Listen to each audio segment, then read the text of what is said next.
بسم الله الرحمن الرحيم الحمد لله رب العالمين لا حول ولا قوة إلا بالله العلي العظيم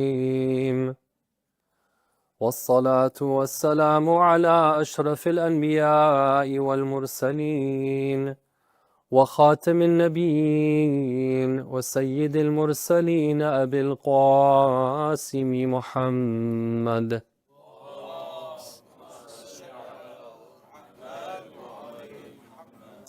وعلى آل بيته الطيبين الطاهرين المعصومين المظلومين ولعن الله الدائم على أعدائهم أجمعين من يومنا هذا إلى قيام يوم الدين. السلام على الحسين وعلى علي بن الحسين وعلى أولاد الحسين وعلى أصحاب الحسين. Please recite salawat ala Muhammad wa ali Muhammad. My respected elders and brothers and sisters,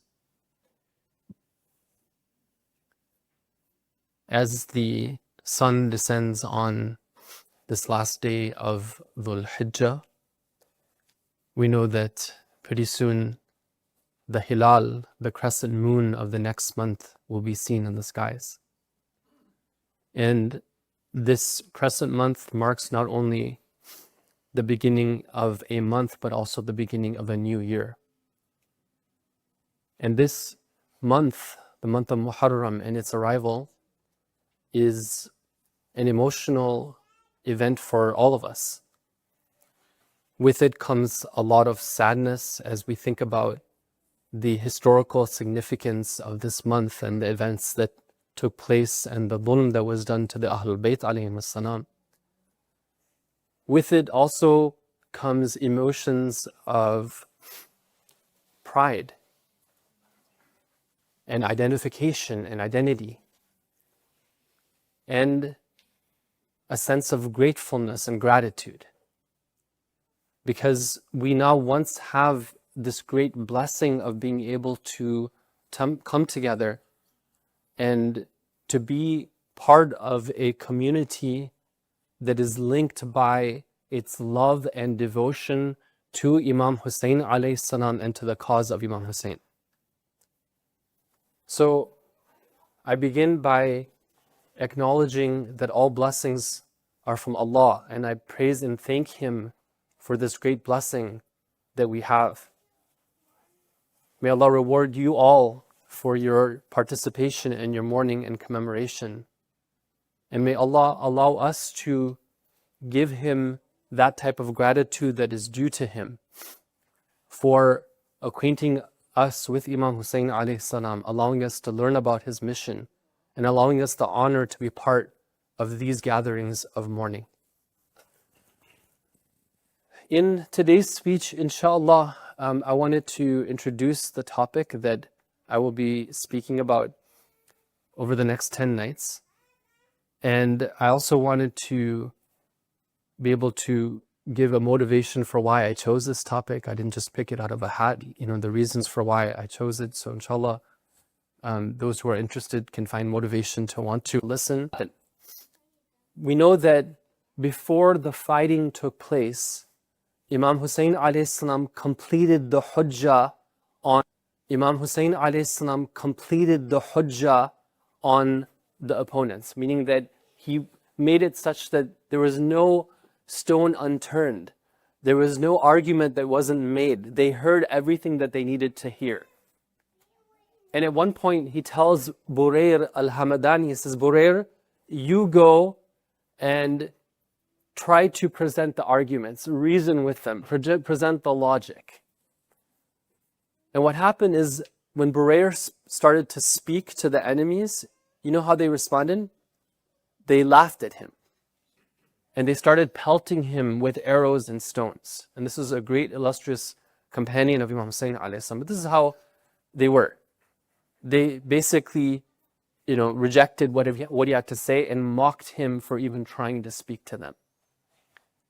And then Imam Hussein alayhi salam himself goes to the people and he delivers a historic speech. And in this speech he says, Alhamdulillah. He begins by acknowledging that all praise belongs to Allah. Imagine on that situation, right? That gaze of Tawheed that Imam Hussein alayhi salam has, that ever-present awareness of Allah's eminent presence, that he even in that moment, he begins with acknowledging Allah's blessings. He says, Allah is the one, الَّذِي خَلَقَ دَارَ الْفَنَاءِ He خَلَقَ الدُّنْيَا دَارَ الْفَنَاءِ Allah is the one who created this dunya as the abode of transience. And then he says that Al-Maghruru man gharrathu, the deceived is the one who is deceived by this dunya. Wal-maftunu man fatanathu, the one who is tried is the one who is tried by this dunya. And then Imam Hussein alayhi salam quotes an ayah from the Quran. And this ayah, inshallah, is going to be the pivot and the axis for our discussions and the speeches. What is the ayah from the Quran? This is repeated twice in the Quran, one in Surah Fatir and one in Surah Luqman. He says, فَلَا تَغُرَّنَّكُمُ الْحَيَاةُ الدُّنْيَا وَلَا يَغُرَّنَّكُمْ بِاللَّهِ الْغَرُورِ. Okay? So what does that translate to? It translates to this, that do not let the lowly life, the lowly world, do not let it be something that deceives you. And do not let the deceiver deceive you. So the topic series is the great deceivers. And the Quran talks about two of the great deceivers. It was just mentioned in this ayah. فَلَا تَغُرَّنَّكُمُ الْحَيَاةُ الدُّنْيَا. Do not let the worldly life be a deceiver, and do not let al-gharur be the deceiver. So inshallah, we're going to go into this a little bit more detail. I want to explain the meaning of this word because it's kind of pivotal for the rest of our discussions. And then we're going to be discussing why it's practical and relevant. Please recite salawat ala Muhammad wa ali Muhammad.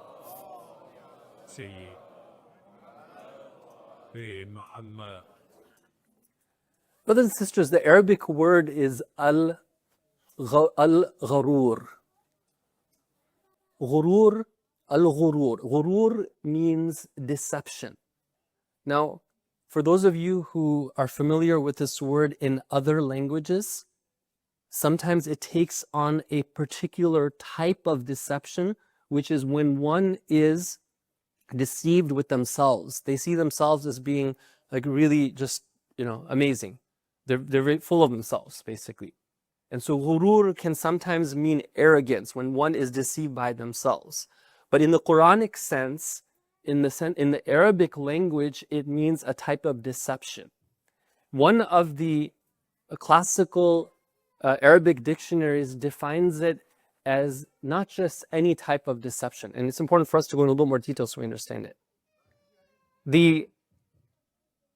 Sorry, just borders with the corruption. Can everyone please move up? There's plenty of space at the front. If I can ask everyone, please stand up and move a little bit closer with a loud salawat. Allah. Salim.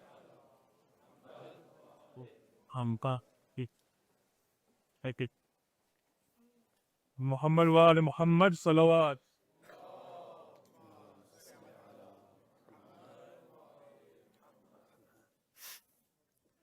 So, in this dictionary, the lexicographer, he says that Al-gharur is in particular the deception that happens that where somebody harms themselves as a result of it. He gives an example.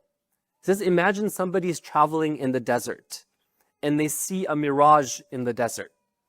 Okay, now we know, well, maybe we haven't seen it before, but we know that a mirage is a type of deception, right? When you get there, what you're looking for, you're not going to find. But he goes on to say that ghurur is not just that you see the mirage as a mirage. Ghurur is when you see that mirage, you imagine that water is nearby, and what you do is you take your water supply that you have with you. You've preserved it all this time, and you're thinking that you need to like really keep it, kind of not drink it too much because you don't want to run out. You look at that and you say, oh, water is nearby. Let me just get rid of the water that I have right now. So you just start drinking it. You might throw some away. You waste it away, thinking that pretty soon you're going to get to the source of your water. And when you get to the mirage, you realize that truly you have been deceived. Because not only did you not see what you're getting, what you wanted when you got there, you didn't get water, but you also ruined your water supply as well, meaning that it's a deception that's also accompanied with a type of harm.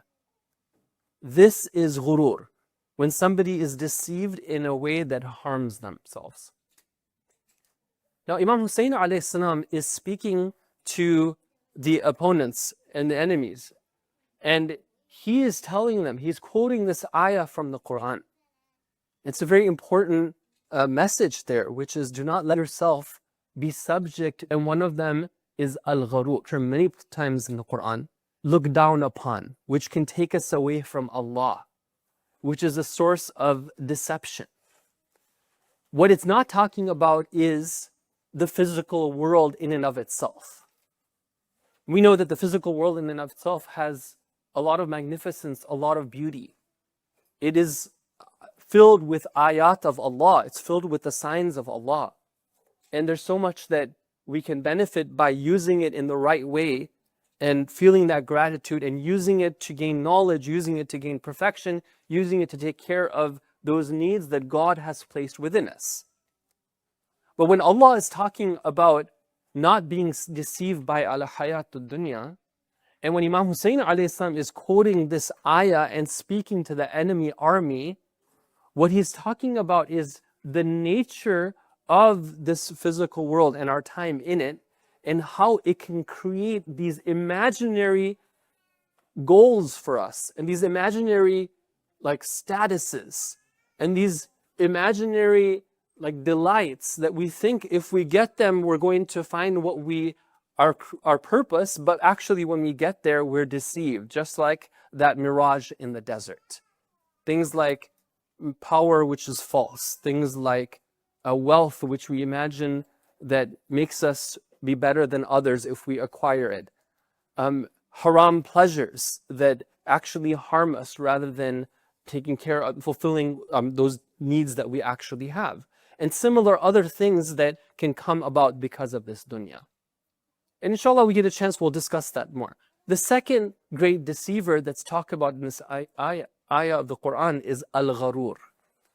Al-gharur is an adjective which means somebody or some entity that is excessively deceptive and that has made it to be a habit of theirs to deceive others.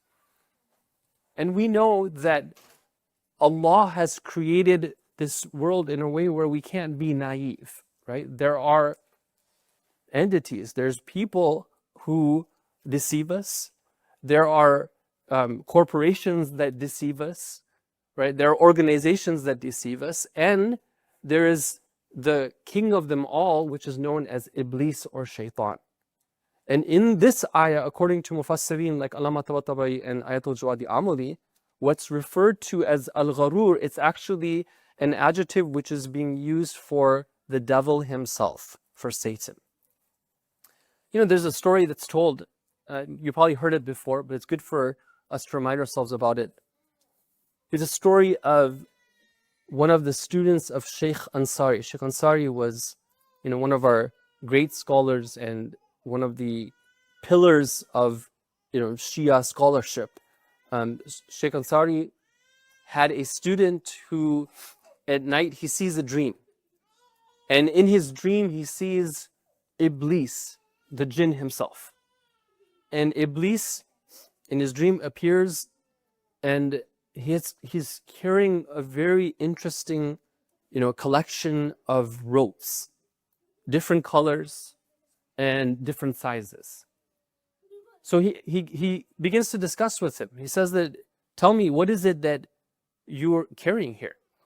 So he says that each one of these ropes is meant for a particular person. For some, I need a thin rope. For some, I need a thick rope. For some, it's this type of trick that I'm going to use. I need this color. For the other, it's going to be that color. Right? But whatever it is, right, I have it lined up. This is, after all, al-gharur, right? The one who is so famous for his deception that Allah refers to him as the great deceiver. So in his dream, the student of Sheikh Ansari is seeing these different ropes, and so he asks Iblis, says, okay, well, tell me, which one do you have for me? Right? I want to know which do I have, the purple one or the red one or green? What is it for me? So Iblis tells him that actually you don't need a rope, right? Ropes are for those who I need to pull towards me, but you come to me yourself, right? So you don't need a rope. So he realizes that, okay, none of the ropes are meant for him. So then in his dream, he sees a particularly big rope. And he says that, tell me about that big rope. What is that for? So Iblis tells him, that big rope I specially procured for your teacher, Sheikh Ansari. And yesterday, I used that rope. And I was able to drag him halfway through his room, but then he managed to figure out a way of getting out of the rope.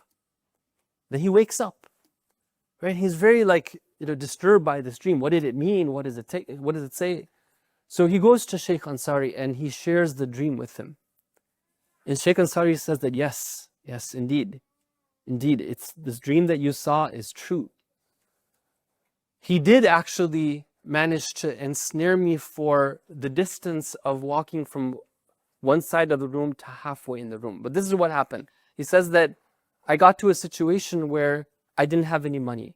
I needed to buy for my family basic needs. I had some money which was Baytul Mal. It wasn't my money. I said to myself that, okay, I can borrow this money. I'm not going to use it unjustly. I'll borrow it, I'll return it when I get my payment that's due, soon. So I'll just replace it with that. So I took that riyal, I began to walk, and then I caught myself. I said that, you know what? Even though I'm going to pay it back, it's haqqun nas, right? I don't have the right to be able to do this. I'll go put it back again. So Iblis he was right. What you saw was actually true. So you see, brothers and sisters, that this is the great deceiver, shaitan. Now, Ayatul Jawadi Amali in Tafsir Tasneem, he says something interesting. He says that human beings fall into one of three categories. There are those who, number one, are subject to the deception of both of those deceivers. They are fully engaged with, the haram side of the dunya. They are pursuing it as a goal. They don't have a greater purpose. Okay? And in addition to that, they are deceived by the deceivers as well. That's group number one. Group number two are those who, in and of themselves, they have a certain type of resistance. They themselves know the nature of the dunya. They're careful. They keep themselves clean, right? They follow a sharia. They have a certain path that they're trying to follow. But there are those who pull them off of that path. There are the gharur, right? Whether it be shaitan manifested as the jinn, shaitan manifested as a human being, and they pull them off the path. It could be a bad friend, right? It could be a relative who sort of influences them. It could be bad media, right? Whatever it is, but they're influenced. So there's those people who, the first one, they resist, but the second one, they are deceived by them. But there are those, Ayatul Jawadi Amli says in his tafsir, who are able to resist both of them, right? Meaning that they know the nature of these. They know the deceivers, right? And they are able to put up their guard and successfully navigate despite being pulled by their lower selves, because despite being targeted by the lasso of the shayateen, of the devils, they're able to remain committed to the firm path. رِجَالٌ لَا تَلْهِيهِمْ تِجَارَةٌ وَلَا بَيْعٌ عَنْ ذِكْرِ اللَّهِ. There are those who do not get taken away from their purpose. They can be engaged in the heart of worldly transactions. They can be conducting the biggest business deal of their lifetime, but not for a moment are they neglectful of their duty to Allah. The devil doesn't get them. He doesn't take them away. So brothers and sisters, this is an introduction to this topic. Inshallah, over the course of the next 10 days, I will be going through 7 games that games that he plays. This is again according to Tafsir Tasneem of Ayatul Jawadi Amali. 7 ways in which he gets people to be deceived. 7 different techniques. So inshallah, over the course of these nights, we want to explore these and we want to connect them with the practical and relevant scenarios that we face in our daily lives. We want to understand what are the ways that we can fall for this deception, and inshallah, through the course of these lectures, we gain in our awareness and prevent ourselves from being lassoed in and from being deceived. Please recite salawat ala Muhammad wa alayhi wa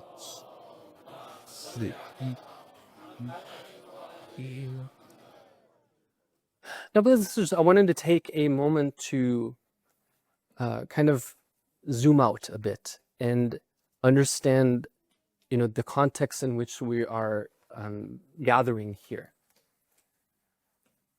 The world events that have been transpiring have been phenomenal and have been historic. And, when we talk about the month of Muharram arriving at this time, and for us to have an opportunity to be able to speak about the core message of Imam Hussein alayhi salam in these times, it's something which is relevant for ourselves and for others as well. I'm going to give you some examples of this.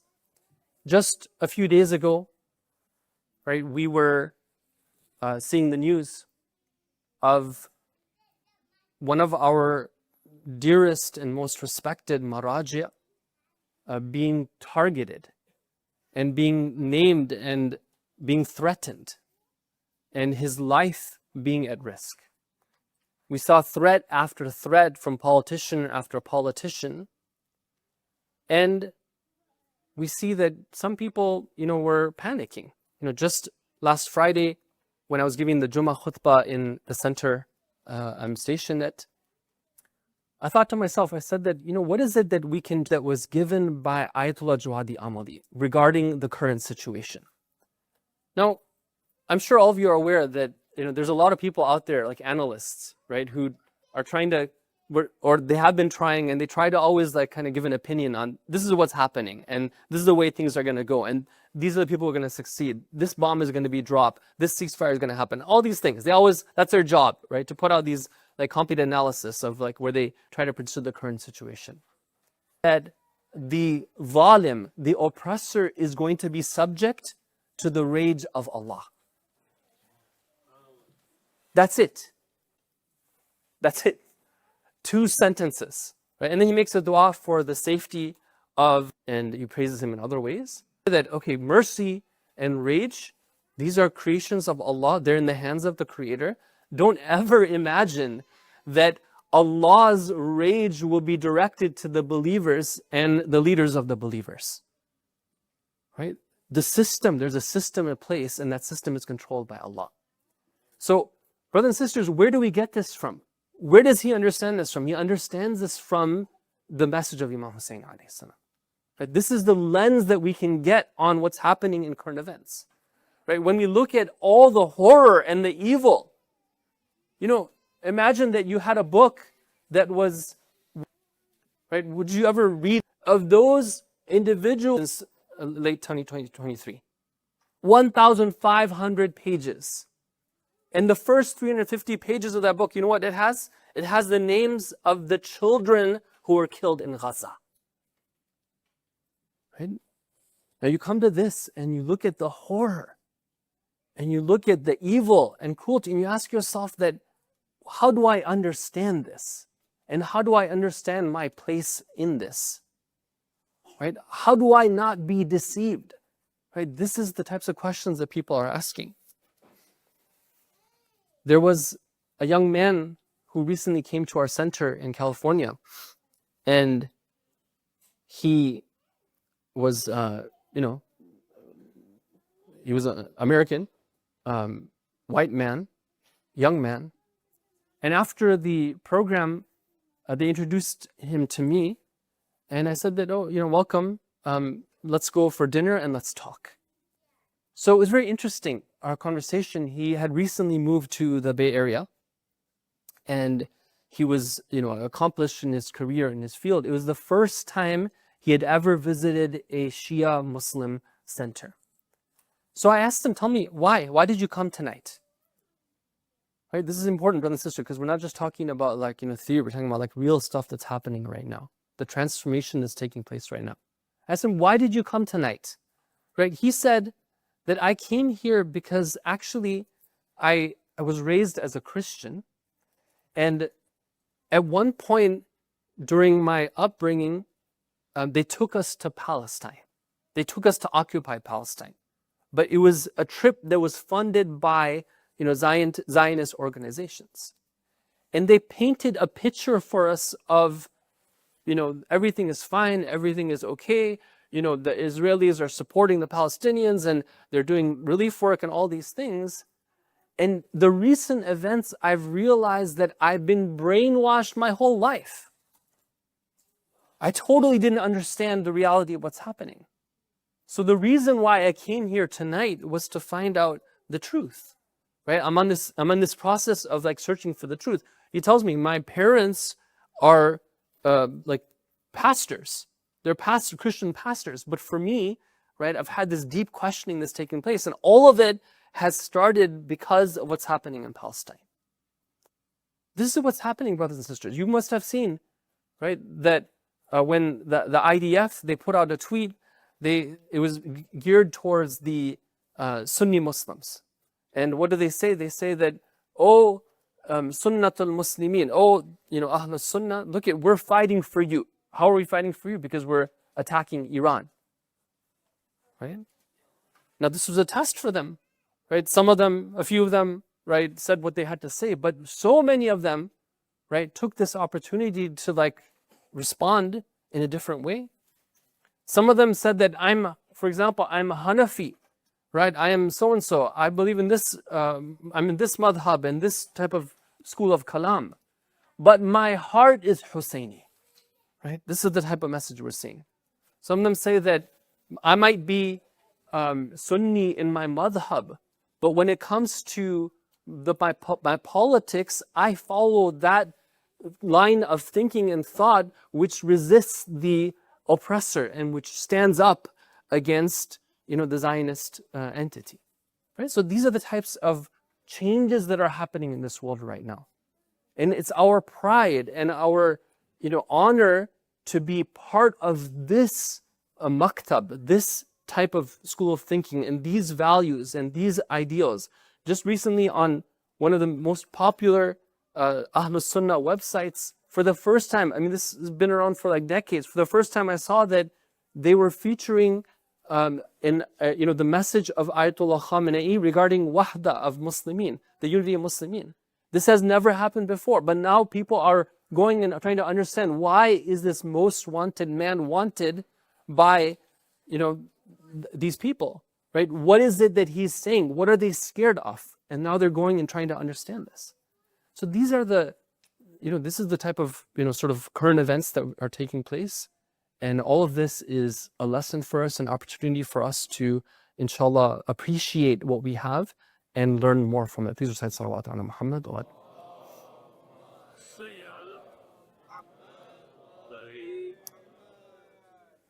Finally, brothers and sisters, you've been very patient. May Allah reward you. I wanted to just mention a couple of points of etiquette, inshallah, regarding the azadari, and then move to the musibah. One of the things that we are told every year, but we have to remind ourselves of it, is that these gatherings are precious, right? They have an immense impact on our souls, right? On the Day of Judgment, they will be a source of great help for us. They form our identity. And so we want to appreciate that. If we have the opportunity to attend, and we should do so, we should try to clear our schedules to give importance to them and to show not only ourselves but our families that this is something which is sacred. Another point is the outer etiquette. The fact that people wear dark clothes to these type of gatherings. I know that some people can't because they might be coming straight from work or whatever, but those who can, those who are able, right, it is something which is a mark of a mourner to wear dark clothing. Another thing we're told is that in the spirit of following the sunnah of our imams, for these 10 days, they would be operating on a different level, right? They wouldn't be seen to be smiling as much. They would be seen to be in a state of mourning and grief. So to the extent that we're able to do so, we should try to do the same thing. Ayatollah Marhum Jawad Maliki Tabrizi, in his Al-Muraqabat, he says that during these 10 days, try to engage a little bit less in the delights of this world, in the food that you eat, in the speech that you say, right, in the way that you entertain yourself. If you can't, then at least from the Tasu'a to the Shami Ghariban, right, during that time, at least at that time, try to adopt the guise of one who is truly mourning, right? One who has lost a family member. No, one who is even dearer to you than the family member. And one of the other sunan, one of the other, like the adab that we have is regarding the spirit of sacrifice. We're told that Imam Hussein alayhi salam sacrificed everything, right? He gave everything for us to be able to understand the haqq, right? For us to be able to preserve the truth of Islam, and we owe everything to him. So this is an opportunity for us to reciprocate, right? We can't reciprocate. Even Marhum Tabrizi says this, that we can't reciprocate, but we should try to reciprocate. Now, he doesn't go into too much detail, but it's something that you and I can think about. That what are you and I doing to sacrifice for these 10 days? Right? Let's find our niche, right? Let's give, right? Not just be a spectator, but see what we can do to give as well. And then he says something interesting, and this will be our segue into the musibah. He says that what you can do is you speak to Imam Hussein alayhi salam, and you tell him that, "Oh Hussein, you sacrificed for us. If only it was my relatives that such tragedy befell instead of yours. Oh, if only, Hussein, it was my children and my relatives who were captured and taken prisoners instead of yours. Oh Hussein, if only it was that Harmala's arrow were to hit my infant child instead of yours. Or Hussein, if only it was my son who was torn into pieces and not yours. Or Hussein, if only it was my liver that was burnt out of thirst and not yours. Or Hussein, if only it was my world that had gone dark because of the thirst that I felt and not yours. Or Hussein, if only it was that the arrow had pierced, because these gives us a different way of approaching the Masah. Yourself in that scene, speak to Imam Hussein as-Salam, speak to Hadrat Abbas, speak to Qasim, speak to Ali Akbar, put yourself there, and inshallah the effect will be multiplied. صلى الله عليك يا أبا عبد الله صلى الله عليك يا ابن رسول الله صلى الله عليك أيها المقتول عطشانا بكربلاء.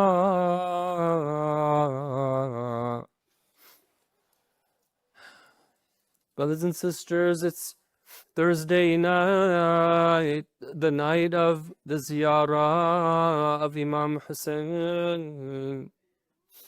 Imam Sadiq alayhi salam says in a riwayah that on Thursday night, the souls of all the prophets and all the awliya of Allah and all the imams, they go for ziyarah of Imam Hussein. He says that Allah has a special attention on Imam Hussein. It's the first night of Muharram. Let us call out to Imam Hussein. Peace and blessings be upon you, O Master of Martyrs, O son of Ali and son of Fatima. يا ليتنا كنا معكم فنفوز معكم فوزا عظيما.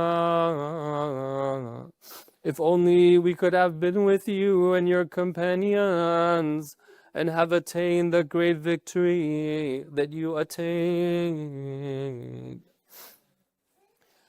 When Yazid came to power, he immediately went into action. He wanted to secure the bay'ah, the allegiance, from the key figures in the Muslim Ummah. One of them was Imam Hussein. He writes to Walid ibn Utbah, get the allegiance from Imam Hussein, and if he does not give that allegiance, then bring me his hand. When Walid speaks to Imam Hussein, what does Imam Hussein say to him? He says, Mithli la yubayi'u mithla. One who is like me can never give allegiance to one like him. He then says those famous things that now everyone is speaking about. Everyone is asking, who are these Shia? Who are these Shia? When they are told to surrender, they respond by saying, Hayhat minna dhillah. Imam Hussein alayhi salam says that he has put us in a situation where we have to choose between fighting and between humiliation. But by Allah, we will never choose humiliation. He realizes that he needs to leave Medina, the city of Rasulullah, the city in which there are three people who are very dear to him. One of them is his brother, Imam Hassan alayhi salam, who is buried there. One of them is his mother, Fatima Zahra, who is buried there. One of them is his grandfather, Rasulullah sallallahu alayhi wa alihi, who is buried there. Therefore, we're told, according to some of the narrations, that Imam Hussein alayhi salam visited the graves of these three individuals. When he goes to the grave of Rasulullah, he begins to complain to his grandfather. He tells him, "Oh, my grandfather, these people have betrayed me. These people have not respected my rights. I complain to you, oh my grandfather." The narration says that Imam Hussein alayhi salam sees a vision in which he sees his grandfather Rasulullah. What is he saying to him? He's saying, Habibi Hussein, oh my beloved Hussein, hurry up and come to us. Oh Hussein, it's as if I can see that time when you will be covered in your own blood, and you will be thirsty, and your limbs will be severed on the desert sand. Oh Hussein, inna laka darajatun la tanaluha illa bishahada. Oh Hussein, there is a special station for you. You will not achieve it except through martyrdom. Rasulullah, in that vision, he takes Hussein and he presses him to his chest. He is bidding farewell to his grandson. The daughter of Imam Hussein, Sukaina, she says that never has there been a family who is more fearful than we were on that night and when we had to leave Medina. But we have to ask her, oh Sakina, right now you are leaving Medina. You have the company of Hussein. You have the company of Abu al-Fadl al-Abbas. You have the company of your brother Ali Akbar. But what will you do when you have to leave Karbala? And you will have no Hussein. What will you do when they come to those tents? When they take the fire? When they come to loot and take away the jewelry? ألا لعنة الله على القوم الظالمين وسيعلم الذين ظلموا أي منقلب ينقلبون.